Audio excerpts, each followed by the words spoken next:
Hey Room 21 Rockstars, I'm here to film our Unit 3 Explorer Social Studies study video on this very late night. I just got home from conferences, so excuse me if I look a little tired, but we're still going to power through this study video. Remember, our test is on Thursday, so a couple things you need right now. I would have my social studies book, my social studies interactive notebook, some paper, the back of a pizza box, a cereal box. I know you guys say I say that all the time. Well, I do. But you need some paper, something to write on, as long as it's not the walls, the carpet, or the floor. Okay, so a couple things I want you to study for this unit. As you know, this unit is really tough only because there's so many names and so many things we have to know about certain people. So my first bit of advice would, first of all, if you have the song down, you have a lot of what you need to know, as you guys know. So I would just look at that song, read it. Even if you don't want to sing it at home, take the lyrics, read it, read the lyrics. It has everything you need to know. But I'm going to start off tonight by talking about the three African trading empires in the Silk Road. Remember, we talked way back when, really the reason why the explorers even came and found the New World was because the Silk Road was blocked off. Now, think in your mind right now, what was the Silk Road? What was its purpose? What was it for? Right, so Marco Polo, back in the 1200s, took a 24-year journey over to China on the Silk Road. When he came back, he brought spices and silk, and the people of Europe were like, whoa, this stuff is cool, because they had never seen it before. So, remember we said the Europeans started to get that fire in their belly. They said, well, why don't we start going to other places to find all of these materials, because we don't have them here, and we want them. And that created all of these great journeys across Asia into China to get the silk and the salt. Well, the Turks, as our song says, in the year 1453, blocked off the Silk Road. They took total control of it, right? And then the Europeans had to find another way to get to Asia because they still had that fire in their belly to get the silk and the spice.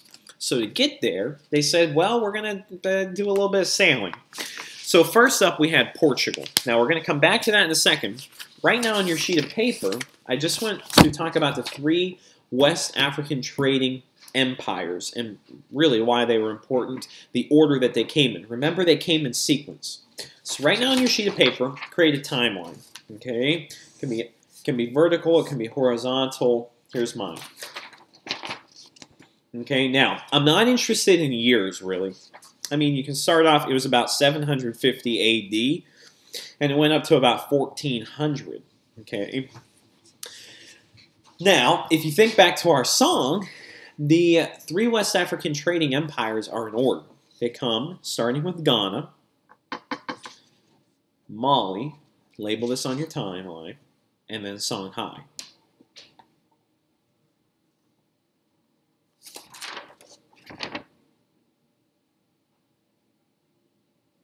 And remember the saying, green milk stinks. Ghana, Mali, Songhai. If you have green milk in your refrigerator, it probably stinks. So GMS. Green milk stinks. So Ghana was first, then Mali took control of Ghana, and then Songhai took control of Mali. Now, here's a question I want you to ponder. We're going to think about it the next few days in class as well. How did these West African trading empires become so powerful? Okay, because remember, we were talking about how these West African trading empires, before any of the U.S. history began, were really some of the most powerful places on the planet. And they did it through a very intelligent means. But how did they become so powerful? I want you to think about all of the deciding factors as to how, you know, they became so powerful. We're going to talk about that. But what I want you to do, if you're going to get 3 house points for watching this video, on the back of your timeline, I just want you to write down some ideas, pictures, anything like that. How did they become so powerful? Okay? So that's lesson number 1 the West African trading empires and the Silk Road. Okay, really we just need to know that Africa gave a reason to sail around the globe, okay, spread religion, find some glory, and then find some gold. So Africa gave a reason. The Europeans found all of these awesome things in Africa and in Asia from the Silk Road, and they had a fire and passion in their belly unlike any other to get these other materials back to Europe so that they could have them. Okay, so Africa really started it all, along with the Silk Road. Now, final thing I want to talk about along those lines, and with the sailors, really, the explorers, would be motivations, obstacles, and accomplishments. So what I want you to do is divide a sheet of paper into thirds. It's good practice for our fractions right now anyway, 3 equal parts. Label the top one part motivations, label the next part obstacles, and label the final part accomplishments, okay? Now here's what I'm going to do. I'm going to be your quiz. I'm going to tell you, okay, I'm going to give you a statement, and you need to write it under either motivation, obstacle, or accomplishment. Now, what I would do in my mind, so I know what these words actually mean, I would come up with synonyms for a motivation, an obstacle, and an accomplishment. Okay, so think about a synonym for motivation. Well, if you think about our song, and remember the moment I first thought of using this tune for this song, I thought about it in class, and I said, Africa gave a reason. So a reason could be a synonym for motivation.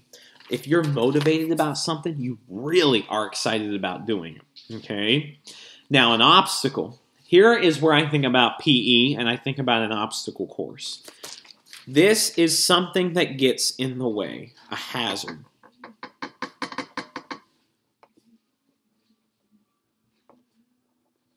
And finally, think about an accomplishment. I mean, think to the awards ceremony or something like that. Those are accomplishments. Winning a Barrett Academy backpack is an accomplishment. Having a star on the board at the end of the day is an accomplishment. It's something achieved. So all of the explorers achieved something. That's why we're studying these specific explorers. So here we go. Ready? So I have motivations, obstacles, accomplishments. Pause if you still need to write that. Otherwise, here we go. I'm just going to give you a number. Write the number under where you think it belongs. Then we'll go over it. Okay, number 1, spread religion. Is that a motivation, obstacle, or accomplishment? Spread religion. Number 2, claimed territories.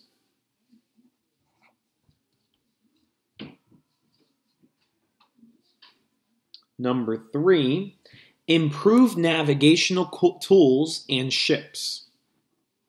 And listen to that statement carefully. Improved navigational tools and ships. I'm not saying poor maps. I'm saying improved, so made better. That's number 3. Number 4 is poor maps.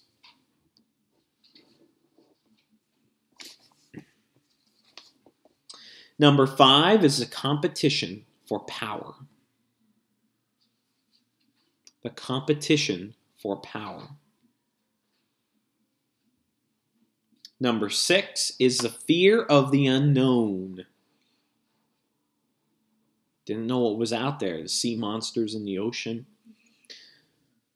Number 7 is lack of adequate supplies. Remember, adequate means enough. Lack of enough supplies to get by. Number 8, exchanged goods and ideas. Exchanged goods and ideas. As our song says, number 9 is disease and starvation. And number 10 is economic.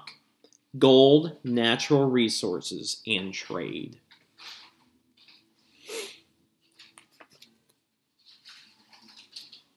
Okay, so I'm going to go over these right now so they will help you to study. Number 1, spread religion. That is a motivation. Okay, that's one of the 3 G's. Gold, God, and glory. Number 2, claimed territories. Where do you think that would be? If they claimed territories, would that be a motivation, an obstacle, or an accomplishment? Right, that's an accomplishment. So claimed territories, number 2, is an accomplishment. That's something that they achieved. Number 3, improved navigational tools and ships. This is a tricky one, but the word improved should give it away. That would be an accomplishment, okay? Because remember, especially the Portugal, they set up navigational schools to improve the maps, improve the navigational tools so that they could find places. Because remember that picture in the book of what Europe used to think the world looked like? They had to improve that map because they had it wrong. So improved navigational tools and ships is number 3. Under accomplishments. Number 4, poor maps and navigational tools would be an obstacle. So they had the poor maps. Remember, they used to think there was hardly any water and all land. Think back to that picture in your textbook. Look at it again. That's definitely an obstacle, something that got in the way. Number 5, competition for power. What do you think there, guys? Good, that's a motivation. That is glory, okay? They wanted the glory. So competition for power is a motivation. All of the countries wanted to get ahead of the other countries. Fear of the unknown would be an obstacle, okay? Remember, they thought there were sea monsters. They just didn't know what was out there. So that would be an obstacle, number 6. Number 7, lack of adequate supplies would also be an obstacle. They just didn't have enough to make it. So number 7 would be an obstacle. Number 8, exchanged goods and ideas. Remember, that is an accomplishment, okay? Because even though the Europeans and Native Americans did not get along on many fronts, the Native Americans taught the Europeans how to farm. The Chinese taught the Europeans about the compass. The Arabs taught the Europeans about the astrolabe, all of those things, okay? So they exchanged goods and ideas, things they didn't know in other parts of the world. So that is an accomplishment. Number 9, disease and starvation. That is clearly an obstacle, okay? And number 10, economic reasons. Gold, natural resources, and trade. That's one of the 3 G's, guys. That's a motivation. Okay, so motivations, obstacles, accomplishments. Definitely be able to tell the difference between these 3. Practice this again. Rewind the video if you need to. Really, really important, big part of your test. Okay, hint, hint. Make sure you get it down. Okay, let's move along. Tomorrow in class, when you're probably watching this, so today in class, you received these cards. These cards, remember I said, were really great tools with Francisco Coronado, Samuel de Champlain, Robert La Salle, John Cabot, the Portuguese. It kind of breaks everything apart for you, which is really nice. Also, you received the maps, okay? What I would do right now with these maps is, and they're in a sheet protector, I would draw the routes, okay? You're going to have to be able to identify the routes of Francisco Coronado, Samuel de Champlain, and Robert La Salle, John Cabot, and the Portuguese. So go ahead and do that right now on your sheet. I'm going to do the same thing.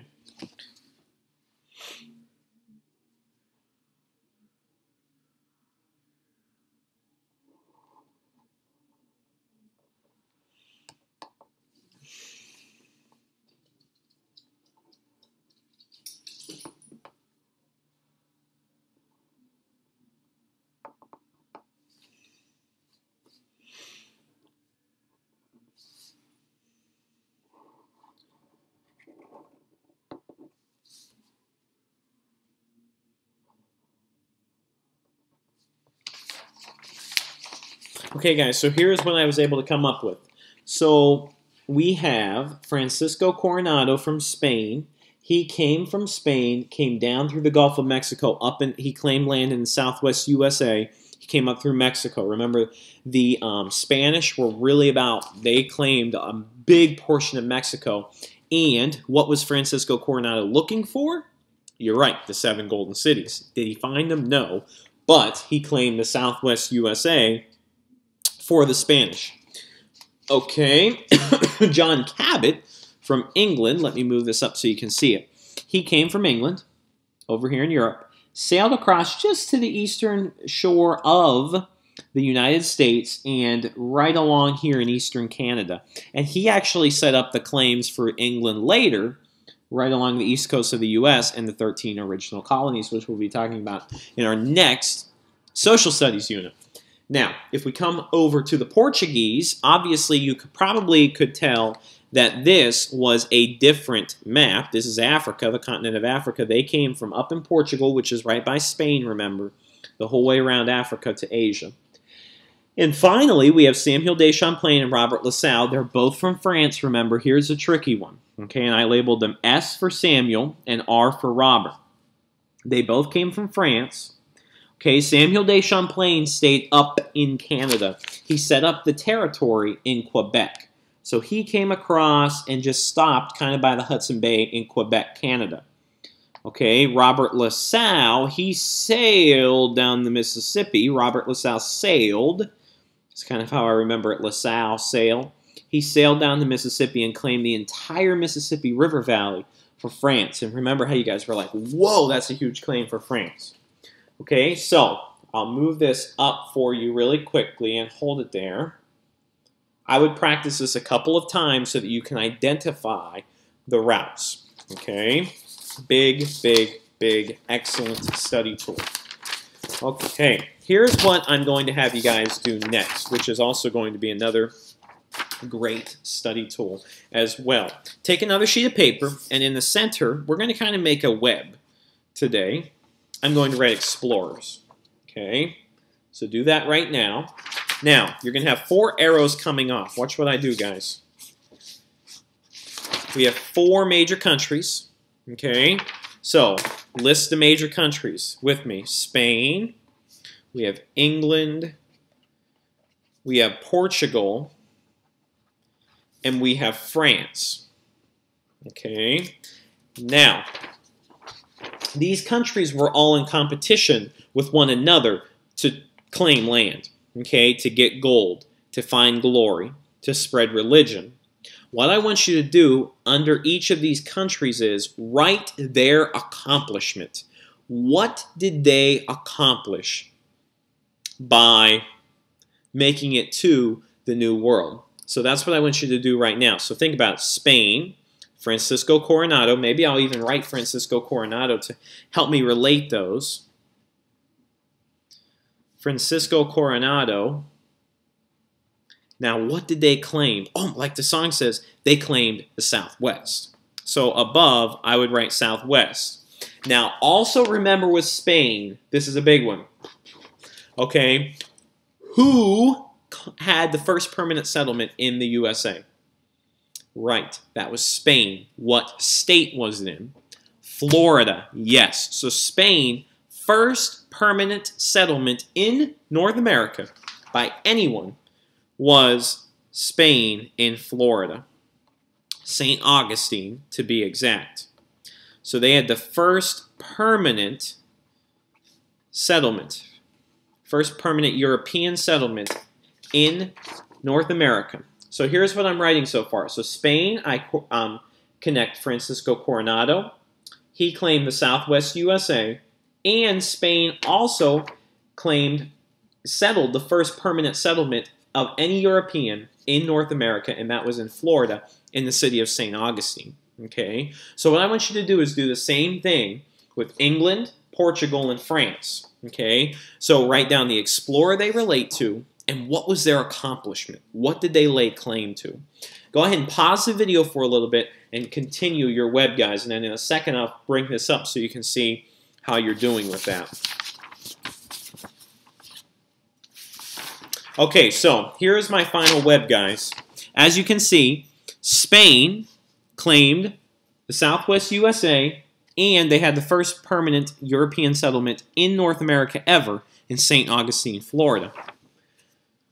England, what explorer connects with England? John Cabot, very good. Remember, he wasn't born in England, though. He was born in Italy, but Italy couldn't afford to send him. They claimed eastern Canada and the east coast of the U.S. eventually, which leads into the 13 colonies, and that's why England had control of them. which is our next unit. Portugal had a bunch of different explorers, as you guys know. We didn't learn one certain. We did learn that Prince Henry was really, really excited about going around Africa. He knew they could go around Africa to get to Asia, but he never survived to see it. But they laid claim to West Africa, and they made it to Asia around Africa. And finally, we have France. We have two explorers. We have Robert de La Salle, and we have Samuel de Champlain. Robert La Salle claimed the entire Mississippi River Valley. He sailed down the Mississippi. And Samuel de Champlain set up the settlement in Quebec, Canada. And that's why they still speak French there today. Okay, so this is a really great web right there, guys. Okay, which is going to help you tremendously.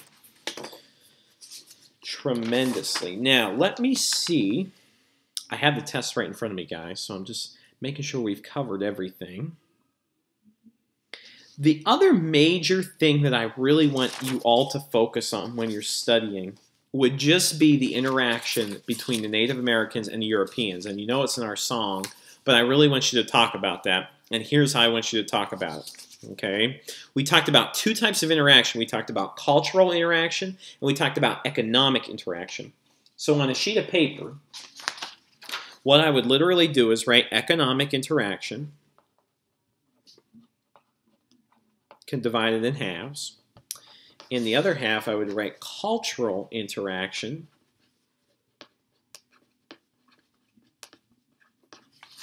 I divide it into half, like such. Okay, and under economic interaction, I'm going to write everything I can think of about how they interacted through trade and different things like that. Okay, the Europeans and the Native Americans. Cultural interaction, remember, was religion, it was belief system, it was language, all of those things. Okay, so this would be a great way to do that. Now, here's the major focus I want you to think about. Areas of conflict. So on the back, I'm going to write conflict, and remember in our notebooks for conflict to help us remember it, we had that angry face. Conflict are the areas where they do not get along. Okay, we know there are many of them. Okay, number one would be land, like our song says. Okay, the Native Americans, what was their belief system on land? Think about it for a second. What was the belief system of the Native Americans for land? Yes, they believed we should share it. They didn't believe they owned it.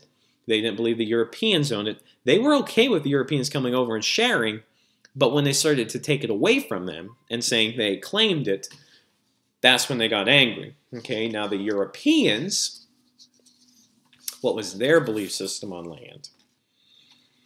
Yeah, they thought they could come over, step foot in the land, and say, this is mine. Okay, they had no concept of sharing whatsoever. So, major conflict among the Native Americans and Europeans would be land. And I'm going to write that nice and big on my paper. They did not get along with that. Now, other items that would be conflicts. Number one would be competition for trade. Why would competition for trade be a conflict among the Native Americans, guys? Right, because everyone wanted to trade with everyone. Remember how I told you that the Huron people and Samuel de Champlain actually ganged up, came together on the Iroquois and started fighting them because they wanted things that the Iroquois had. Okay, so there was a huge competition for trade, and that's an area where they did not get along all of the time. Okay, obviously differences in cultures, a big one. Okay, think about it. I mean, we have the Europeans who are coming over, were in the Renaissance period. They're quite established, and we have the Native Americans who believe deeply in this sacredness of the land. They're very close to their religion, and they're all about sharing and taking care of what's around them. So clearly we have differences in culture when the Europeans came over to the Native Americans. Big conflict. They didn't see eye to eye there. Okay. Was government a conflict?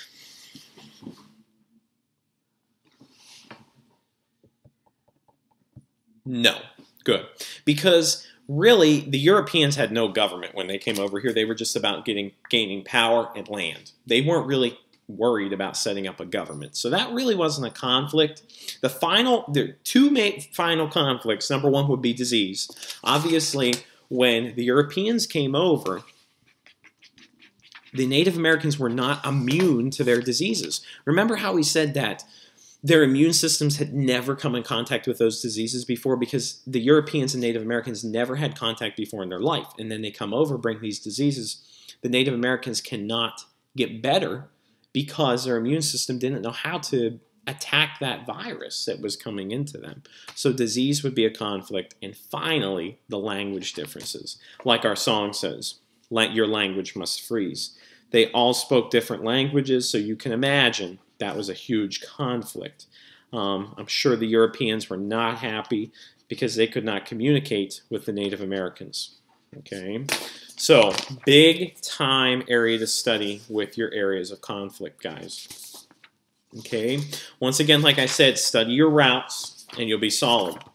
Okay, let me see if we're good on all other ends. I just want you to think about, along with the conflict, how did the Europeans affect the Native Americans' lives? Okay, we've talked about it time and time again. How did they impact, how did they affect the Native Americans' lives permanently? Okay, and finally, I just want you to think about this. We're not really going to answer it now. I just want you to think about it. You could even think about it with the country that you were assigned for your non-report. Just think about the European countries and think about their contributions to the age of exploration. Meaning, what did they contribute? What did they give to the entire age of exploration? Okay, that's something I just want you to ponder. Not going to go any further with that. I just have one more reminder, like I showed you guys in class the other day. I created the Quizlet, which there is a link on our Class Fusion page that is wonderful. I know a couple of you have already told me that you've been using it every night, and it's really helping you. For European explorers, you can play the scatter version, you can just use the flashcards, anything. I'm so incredibly proud of the effort that you guys have been putting in with your studying for social studies. Remember, this test is on Thursday, and also begin to look over everything we've learned so far this year because we do have our big benchmark on Friday for social studies. I'm so incredibly proud of each and every one of you. If you have completed this video and bring in all of your work, you have earned yourself 3 house points. Okay? Don't tell anyone. They need to watch it and find out themselves. And if I see any of you bring this in tomorrow, that means you have been up way too late past your bedtime. But see you guys tomorrow. Have a great evening. Work hard. Get